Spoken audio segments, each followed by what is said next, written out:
What's the real cost of doing a business acquisition?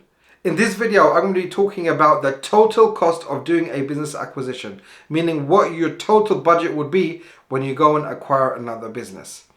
So of course, people talk about business acquisitions all the time and how you can use other people's money to buy a business, and all of that is true and all of that is relevant and all of that is something that you should learn from.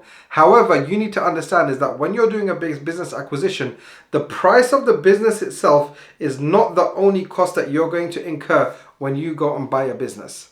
So what are these things? Now, I can't give you all of the costs in one video because sometimes when you're looking at a particular business acquisition, there's other costs which are associated with that particular business acquisition. And that's why you need to work with an expert to ensure that you know what you're going into when you're going to buy a business. So there are some principles, however, there are some things that you need to take a look at which do come up time and time again. Now, what I'm going to be talking about is mainly about offline businesses, because offline businesses do have additional costs which are normally incurred when you're going to buy a business. So of course, first thing is you do have the cost of the acquisition itself.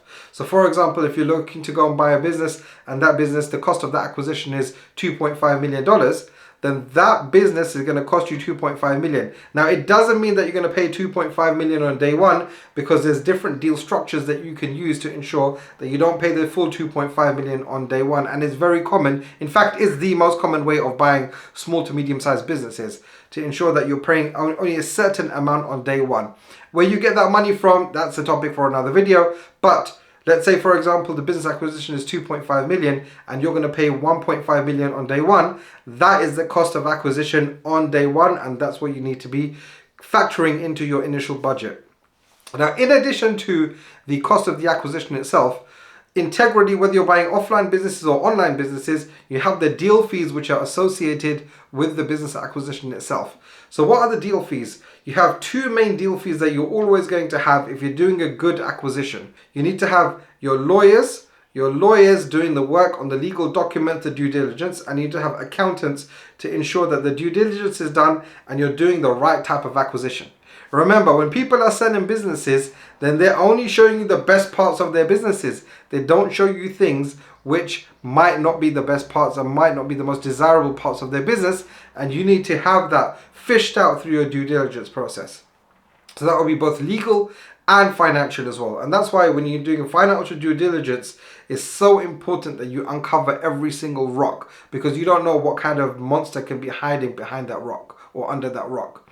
So having your legal and accounting is of course going to cost you money. How much does it cost? Of course, it depends on the size of your business or the business acquisition that you're doing. Generally speaking, you end up spending anything from about 2% of the acquisition cost all the way up to about 10%, depending on the size of the deal. The reason why I say up to 10% is because the smaller your acquisition, meaning the lower cost your acquisition is going to be, the higher the variable cost. So it's going to be disproportionately expensive to do that kind of deal. So if you're buying a business for, let's say, £150,000 or $150,000, that you're going to end up paying $10,000 on fees. And in proportion to what the cost of the acquisition is, that's a lot. Whereas if you're going to do that $2.5 million acquisition, the fees on that might only be 20, 30, 40,000. So in comparison to the business acquisition, which you only paid 100,000 or 150,000 for, and you're paying 10,000 on that, and you're paying 30,000, for example, for a 2.5 million business acquisition, or 40,000 for a 2.5 million business acquisition, the costs are disproportionately higher or lower depending on the deal size.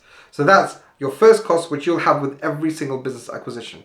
But then you also have other costs. Now, for example, if you're buying an offline business and that business operates from a premises, then that premises, there's premises costs which are associated to that as well. So let's say, for argument's sake, you're getting a lease. Then you have to pay a rent deposit, or at least some rent up front if you're not paying a rent deposit. In some cases, you can get away with paying a rent deposit. If you negotiate properly with the landlord and you negotiate properly with the property owner, you don't have to pay the rent deposit all the time. And there's other creative ways in which, even if you do have to pay the rent deposit, you don't have to pay that on day one. But in any case, coming to the rent itself, you have to pay the rent. right?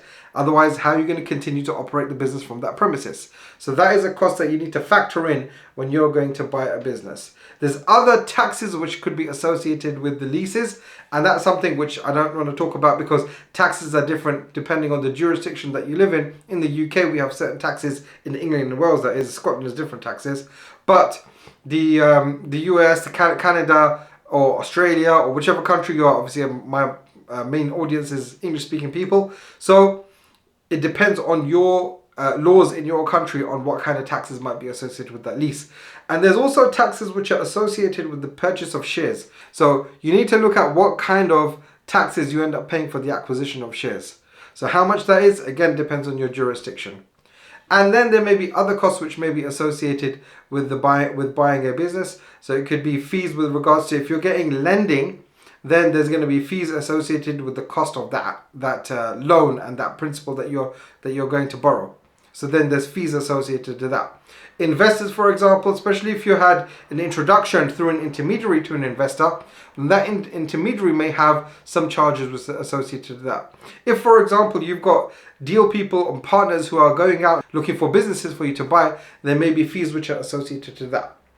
So in any case, when you're looking at a business acquisition, don't just factor in that I need this much. In the example of a 2.5 million business, putting 1.5 million down on day one. Don't think that 1.5 million is the only cost that you're going to have when you're going to buy that business. You need to factor in other costs which you need on day one to be able to pay that off. If you're working in-person coaching with me, then we go through all of that. We look at your particular acquisition and how your acquisition is going to be playing out with regards to fees and all of the other factors, of course, but for the topic of this video, with regards to fees, what you're going to end up paying and other costs which are associated to your acquisition.